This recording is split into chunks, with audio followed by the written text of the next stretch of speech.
I found this program online and I thought it was really cool. It had really cool graphics and it was this physics simulation. I was really impressed by it. I'm like, hey, that'd be really cool if I could write something like that too. So what I did was I eventually sat down one day, started writing something, and I made something similar to it. When senior year rolled around, I finally decided, why don't I make this my senior design project?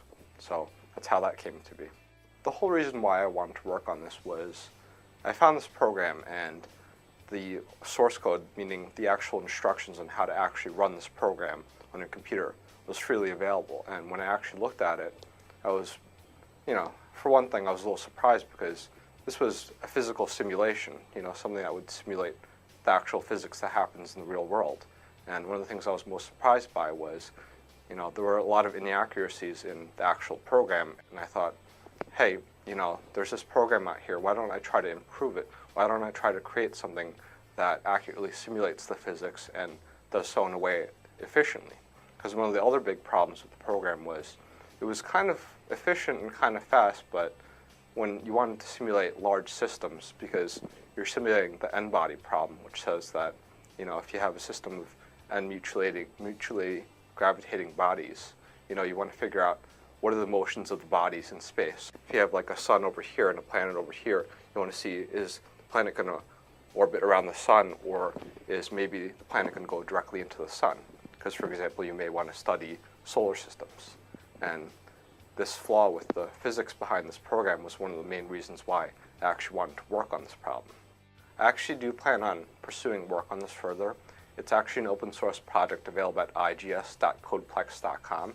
And I made this code open source because I wanted to give back to the scientific community, and I wanted to be able to improve the software that's out there for actually solving these kind of problems. It's actually within both the physics and computer science department. I worked with Dr. Levine and Stephen Lawrence within physics. Both of them helped me a lot with some of the more physical aspects of the simulation. And over in computer science, I had a lot of discussions with Dr. Gerda Kambarova, Dr. Shang Fu, and Dr. Duboli. Being able to work with the physics and computer science departments is very useful.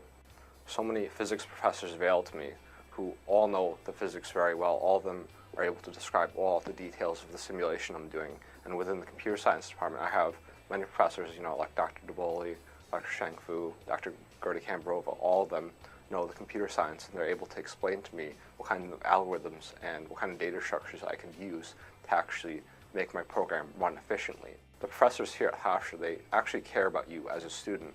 When I came here as a freshman in 2008, Dr. Fu I took a class with, and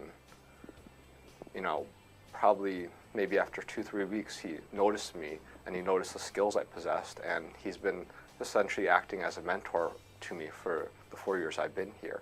And pretty much it was the same scenario with every other professor. All of them got to know me very well, I got to know them. As I'm coming up to my graduation from Hofstra, I look forward to actually continuing following the computer science field and actually getting a career in some kind of software development field. I'm graduating with such a wealth of knowledge, such a wealth of connections.